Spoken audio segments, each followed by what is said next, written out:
ஏண்டா சேரெல்லாம் செஞ்சுட்டு அழுதுட்டு இருக்கிறியா? அப்பா எல்லாம் இந்த நாயால வந்ததுப்பா. இந்த நாய் சொல்லி தான் ரேகே தெரியும் நீங்க தான் பசங்களை வேலைக்கு வச்சீங்கன்னு. உண்மையை தாயே சொன்னேன். என்னடா உண்மை சொன்ன? பெரிய அர்ச்சத்திர வீட்டு பரம்பரை உண்மையை சொல்றான். உண்மை ஏதாவது பிரச்சனை மட்டும் நடக்கட்டும், கொல்றேன்டா. பிரச்சனை மட்டும் ஆகட்டும்.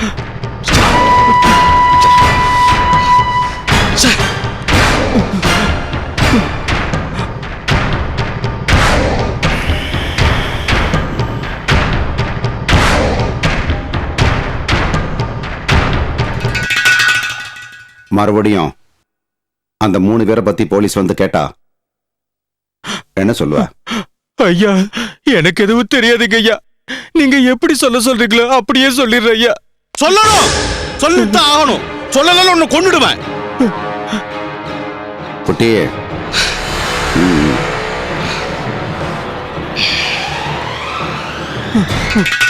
என்ன சொல்லணும் தெரியுமா?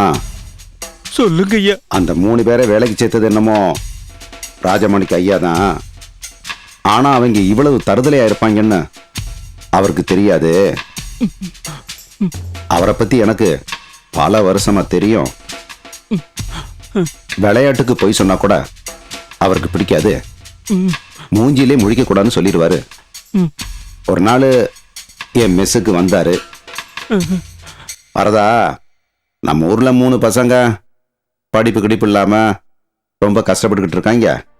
ஓ மெஸ்ஸில் ஏதாவது அவங்களுக்கு தோது பாதா வேலை இருந்துச்சுன்னா போட்டு கொடுன்னு சொன்னாரு. அப்புறம் இன்னொன்னையும் சொன்னாரு, இந்த பாருப்பா நான் சொல்றேன்னு அவங்கள வேலைக்கு வச்சுக்க கூடாது, உனக்கு தேவைன்னா மட்டும் வச்சுக்க அப்படின்னு சொன்னாரு. நான் தான் ஐயா இப்பதான் ஒரு 4 பேர் திடீர்னு வேலையை விட்டுட்டு போயிட்டாங்க. நான் ஆள் இல்லாம ரொம்ப கஷ்டப்பட்டுக்கிட்டு இருக்கேன். நீங்க கடவுள் மாதிரி வந்து 3 பேரை வேலைக்கு வச்சுக்கன்னு சொல்றீங்க.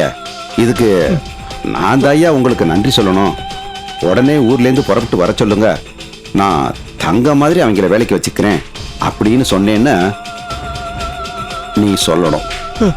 சொல்லிடுற ஐயா. அப்புறம் கோர்ட்டுக்கு உன்னை கூட்டி போய் ஏன்டா அன்னைக்கு போலீஸ் கிட்ட ராஜமாணிக்கம் தான் கூட்டு வந்து வேலையில சேர்த்தாருன்னு சொல்லிட்டு இப்ப பல்ட்டி அடிக்கிறியன்னு கேட்பாங்க. அதுக்கு என்ன சொல்லணும் தெரியுமா? சொல்லுங்க ஐயா. என்னை அடிச்சு அந்த மாதிரி சொல்ல சொன்னாங்க.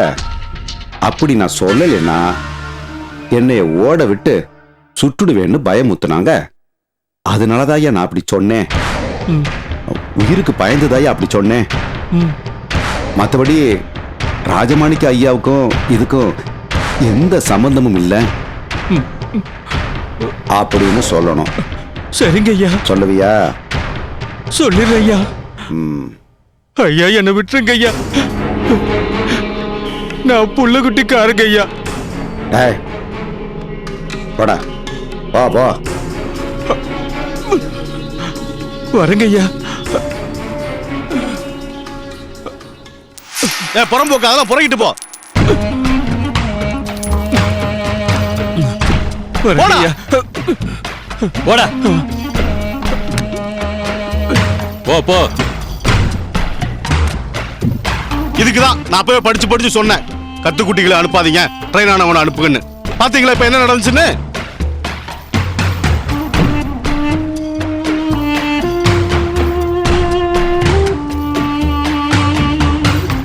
ஏன் குட்டி, ட்ரைனிங் எடுத்து அனுப்பியிருந்தா என்ன பண்ணிருப்பான்னு நினைக்கிற?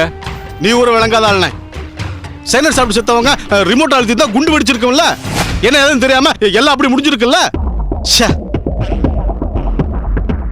முட்டா பசங்க ஒரு கூறு.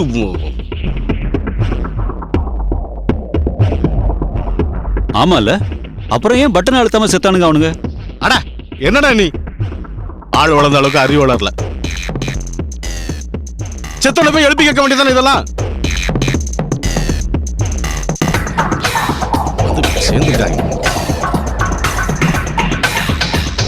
எல்லாம் அப்படியே ஜல்ரா போடுக்குதான் எல்லாம். ஒரு வேலை கொடுத்தா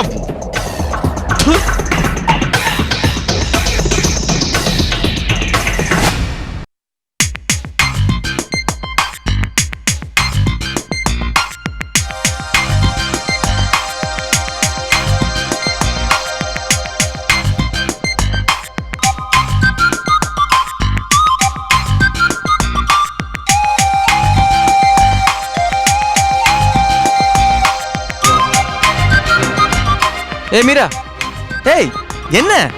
நானும் வந்ததுல இருந்து பாத்துட்டு இருக்கேன். அந்த பக்கம் இந்த பக்கம் பயந்த மாதிரி பாத்துட்டு இருக்கேன். என்ன பண்றது ராஜ்? எங்க அப்பா என்ன ஃபாலோ பண்றதுக்கு யாராவது ஏற்பாடு பண்ணிருப்பாரோன்னு பயமா இருக்கு. அப்படி கூட உங்க அப்பா ஏற்பாடு பண்ணுவாரா? பின்ன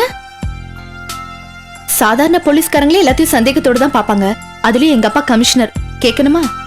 இது பாரு மீரா, இதுக்கெல்லாம் பயந்துட்டு இருந்தா அப்புறம் நம்ம கல்யாணம் எப்படி நடக்கிறது? அதுக்குள்ள நீ கல்யாணத்துக்கு போயிட்டியா? அது வரைக்கும் எங்க அப்பா அம்மா எப்படி சமாளிக்கிறதுன்னு தெரியாம நான் மூச்சிட்டு இருக்கேன். சரி, அது அப்புறம் பாத்துக்கலாம். என்ன சாப்பிடுற? அதெல்லாம் ஒண்ணு வேண்டாம். என்ன சாப்பிடுறோம் சொல்லு. இப்ப நம்ம எதாவது சாப்பிடணும் சொல்லு.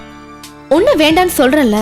நான் கேட்டா நீ வேண்டாம் சொல்லுவேன். நான் போய் நம்மள ஒண்ணு சேர்த்து வச்சு ஐஸ்கிரீம் வாங்கிட்டு வந்துடுறேன். ஏய் உட்கார, நீ முதல்ல உட்கார். ஐஸ்கிரீம் வேணாம், ஒண்ணு வேண்டாம். நான் ஒரு முக்கியமான விஷயம் பேசலான்னு வந்தேன். ஆனா அதை தவிர மத்த எல்லா விஷயத்தையும் பேசுறோம். என்ன சொல்லு.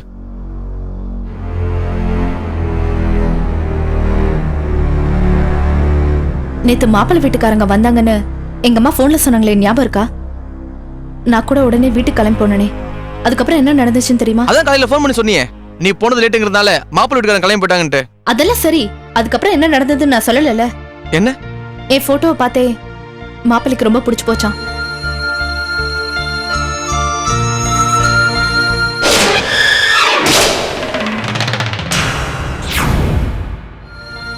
எனக்கு ஒண்ணுமே புரியல ராஜ்.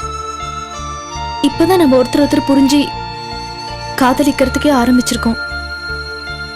கொஞ்ச நாள் கழிச்சு அப்பா அம்மா கிட்ட இந்த விஷயத்த சொல்லி நம்ம கல்யாணத்துக்கு ஏற்பாடு பண்ணலாம்னு நினைச்சிட்டு இருந்தேன். ஆனா ஆனா அதுக்குள்ள இப்படி ஒரு பிரச்சனை வரும்னு கொஞ்சம் கூட நினைக்கவே இல்லை.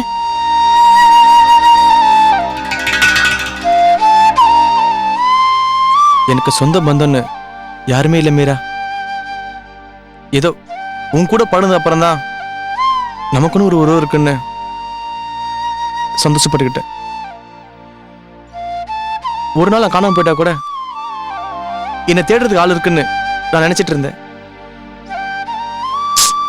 என்ன பண்றது, கடைசி வரைக்கும் நான் அனாதையாவே இருந்து சாகணும்னு விதி போல இருக்கு. எல்லாம் என் விதி.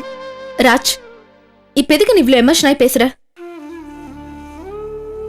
அன்னைக்குமா எனக்கு தைரியம் சொன்ன, இப்ப நீ எப்படி பேசிட்டு இருக்க? இதோ பார், நீ உணர்ச்சி வசப்படாம முதல்ல இந்த பிரச்சனை எப்படி ஃபேஸ் பண்றதுன்னு யோசி. இதுக்கப்புறம் எப்படி மீரா? அதான் யோசிக்கணும்னு சொல்றேன்ல.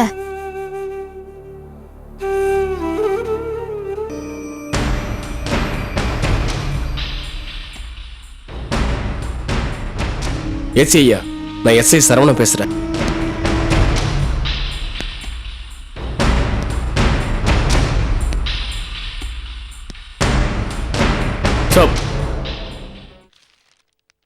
S mister Chinnadurai, come.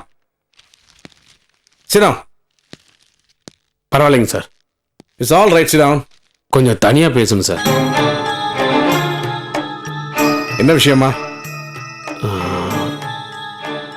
It's very personal sir. Oh, come.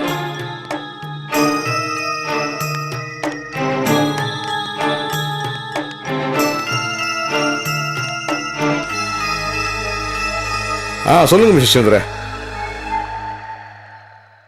சொல்லுங்க, என்ன விஷயம்? உங்க டாக்டர் விஷயமா? என்ன? லவ் பண்ற விஷயமா?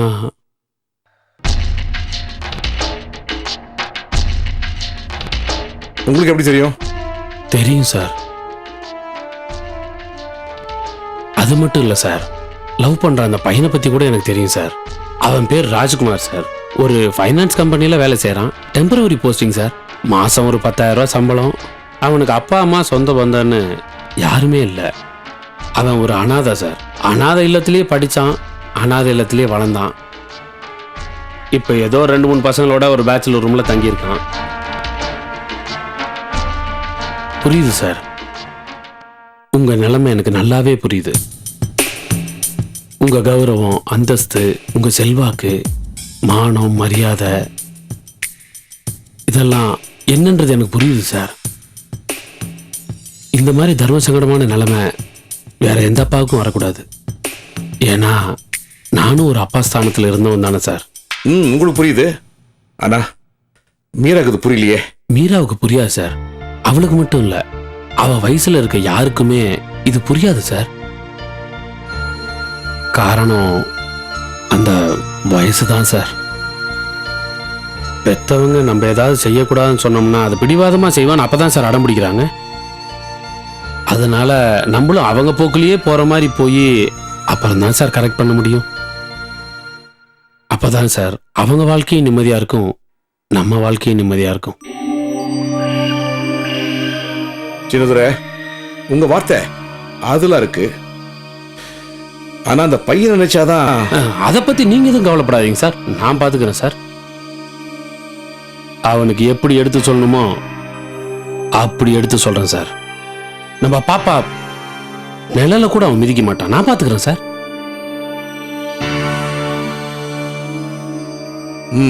Thank you sir. என்ன சார் இதுக்கெல்லாம் போய் தேங்க்ஸ் எல்லாம் சொல்லிட்டு, இட்ஸ் மை டியூட்டி சார். சின்னஞ்சிறுசுங்க ஒரு 4 இடத்துல 4 பேர் பார்க்குற மாதிரி பேசுதுங்க, பழகுதுங்க. அது வெளியில தெரிஞ்சா உங்களுக்கு அசிங்கமாயிடும்ல சார். அந்த மாதிரிலாம் எதுவும் நடந்துடக்கூடாதுன்னு முன்னாடி ஆஃப் பண்ணிடுவோன்னு தான் உங்களுக்கு இன்ஃபார்ம் பண்ண வந்தேன் சார். நீங்க தைரியமா இருக்கு சார், எல்லாத்தையும் நான் பார்த்துக்கிறேன். ஓகே.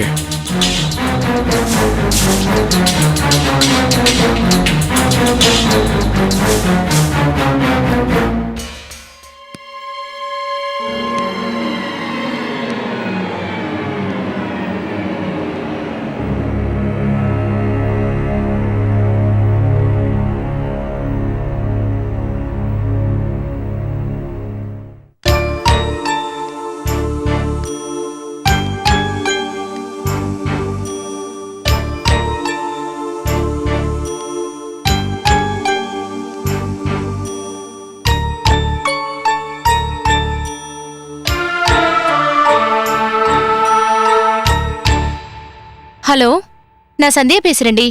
ஏய் சாரிடி, நான் உன் கல்யாணத்துக்கு வரணும்னு எவ்வளோ ட்ரை பண்ணேன். ஆனா ஒரு முக்கியமான வேலையா போயிடுச்சு, அதனால தாண்டி வர முடியல. ப்ளீஸ் கோச்சிக்காதடி. சரி, நம்ம வினு உன் கல்யாணத்துக்கு வந்தாளாடி? வரலையா? அப்போ அவ கல்யாணத்துக்கு முன்னாடி எனக்கு டெய்லி 2 வாட்டி ஃபோன் பண்ணுவாடி. இப்ப ரொம்ப நாள் ஆச்சு, ஒரு ஃபோன் கூட பண்ணலடி. என்னாச்சு அவளுக்கு? என்னடி என்ன சொல்ற? தற்கொலை முயற்சி பண்ணாளா? என்னடி இது முட்டாள்தனமா இருக்கு?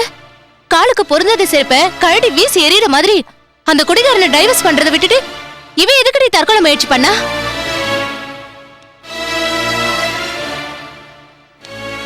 இவ தற்கொலை பண்ணிக்கிட்டா எல்லா பிரச்சனையும் தீர்ந்து போயிடுமா? அந்த குடிகாரன் உடனே திருந்துருவானா? ஏண்டி பொம்பளைங்க நம்மளால தைரியமா எந்த ப்ராப்ளத்தையும் ஃபேஸ் பண்ண முடியாதாடி? ஏண்டி இப்படி ஒரு முட்டாள்தனமான முடிவு எடுத்தா?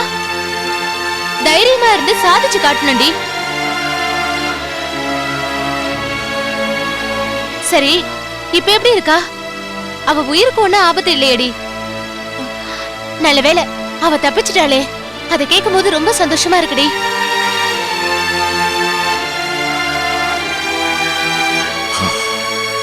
ஏண்டி தற்கொலை பண்ணிக்க தைரியம் இருந்தா அவளுக்கு வாழ தைரியம் இல்லையாடி? சரி, நீ எப்படி இருக்க? உன் கல்யாணம் எல்லாம் எப்படி நடந்தது?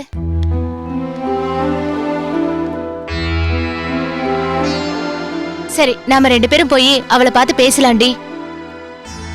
இவ்ளோ தைரியமான பொண்ணு இப்படி ஒரு முடிவெடுப்பான்னு நான் கொஞ்சம் கூட எதிர்பார்க்கலடி. தேங்க்யூ ரேகா. எதுக்கு? நீ சொன்னதுதான் கரெக்ட்.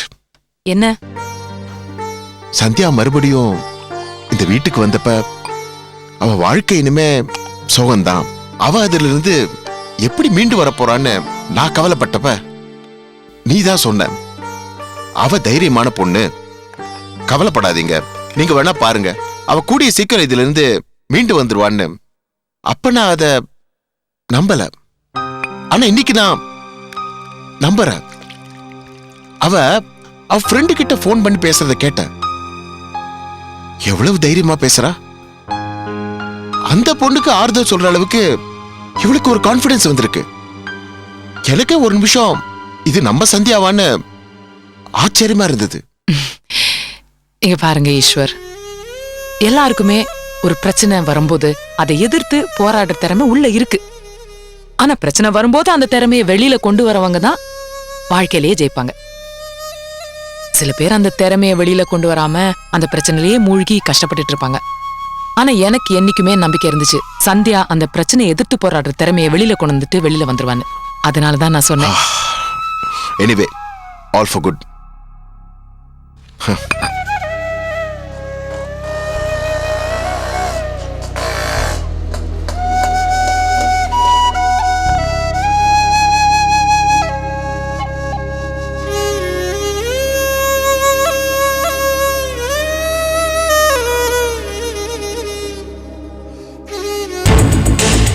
நாளை